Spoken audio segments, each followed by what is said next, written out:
Have you guys been watching the news about the real estate market and the recession recently? There's a lot of stuff out there going around, and I think it's about time that we talk about it. Let's get into it.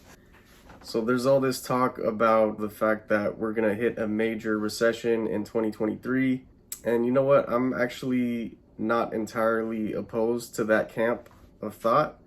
I think it is likely that prices are going to keep going down. Obviously, whenever there's a media story, they want to make the headline stand out a lot, and so they'll often play to people's emotions and use words like this is going to be a horrible recession, or this is going to be like one of the worst we've ever seen type headlines. And so I think it's important to be aware of that. Also, I know as a real estate agent, lending practices are a lot more strict than they used to be. So the reasons for the last recession, major recession in 2008 is unlikely. I mean, a repeat of that I don't think could happen. However, there are a lot of folks out there that had their foreclosures, there was moratoriums during the middle of the pandemic, which actually ended this year. And so I did see an influx of some of those foreclosures.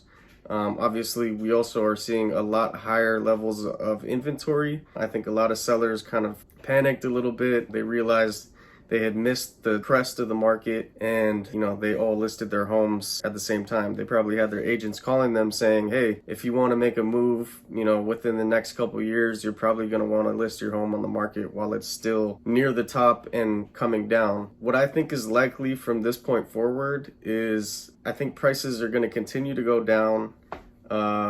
The Fed they're supposed to meet again in mid-September, and they're likely to increase the federal funds rate again. I don't know if it'll be by 0.75 points or not, but that's what they did last time. So I think we can expect something similar this time around. So if they do that, typically home prices have an inverse relationship. So, the rates are going to continue to rise, and I think prices are going to continue to go down for a while until the Fed stops raising rates. And then, maybe we'll be in a recession for a while. It's kind of unclear how long it's going to last. I think a lot of people are fearful right now, and that definitely plays into it. People start contracting what they do, and spending less in the marketplace, which could have an adverse effect on the economy. If all that happens, I think prices are going to continue to go down significantly for a while. But then usually what the Fed does to bring us out of a recession is they lower interest rates once again. And so once they lower interest rates, I think a lot of buyers that were priced out of the market are going to hop back all at the same time, and that's going to drive up competition a lot again, and then prices are likely to go up again. So because there's going to be a lot of pressure on prices, driving prices up, right? So in the real estate market, there's always this kind of like herd mentality. A lot of folks go with whatever everyone else does. And, sometimes that's an okay plan, but sometimes it's good to actually jump in the market when other people are not jumping in the market. Because there's a lot less competition. Obviously, you're more likely to get a better deal as opposed to what we've seen the last 2 years, 2020 and 2021, where buyers were just competing in very few homes that were for sale and waiving all of their contingencies and just throwing themselves on the line just to get a house that they wasn't even necessarily, checked all their boxes. The market we're currently in is nowhere near that. I mean, buyers can go in. A lot of these listings, I'm seeing them stay on the market for, 40, 50 days. And at that point, a buyer can just walk in, dictate the terms, just say, hey, I like this house, but, there's this problem with the sewer lateral or termite inspection or the foundation or the roof. And they can ask the seller, hey, can you credit me some money at the closing so I can take care of this?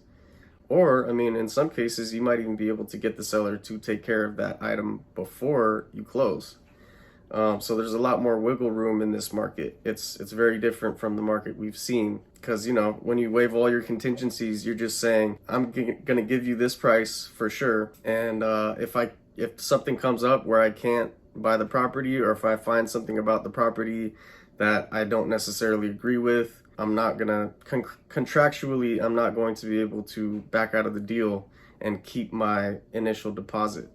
So a lot of folks got kind of caught up in that, and I had a client who actually had his deposit on the line, but because we talked with a California Association of Realtors attorney, we were able to find this clause in the contract which allowed him to keep his earnest deposit, but it was after a lengthy legal battle. So, I think that type of a market is likely to return when the Fed lowers interest rates again, because most people are going to wait until rates go down, because they have this idea that when rates are lower, it's a much better time to buy because they're paying way less in interest.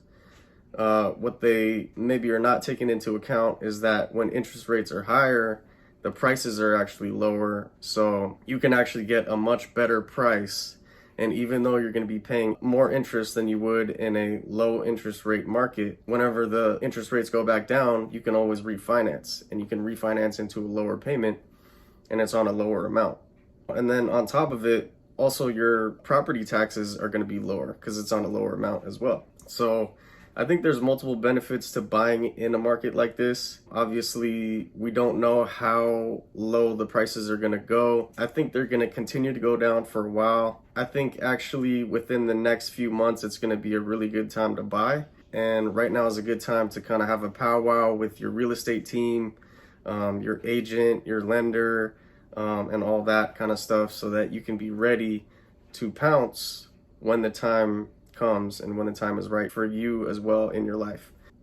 That's kind of my 2 cents on the market. Obviously, as a realtor, I know it is a better time to buy, but I think it might even be an even better time within the next few months. And, obviously, I want to preface this by saying, I don't have a crystal ball, but that is my prediction.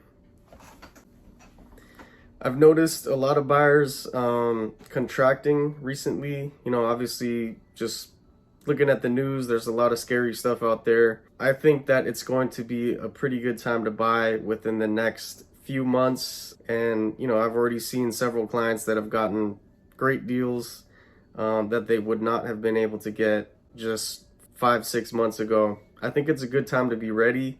It's a good time to have a good amount of cash ready for a down payment. For now, I hope you all have a great day, and feel free to let me know if you have any questions about this. I'd like to hear your thoughts on the state of the market.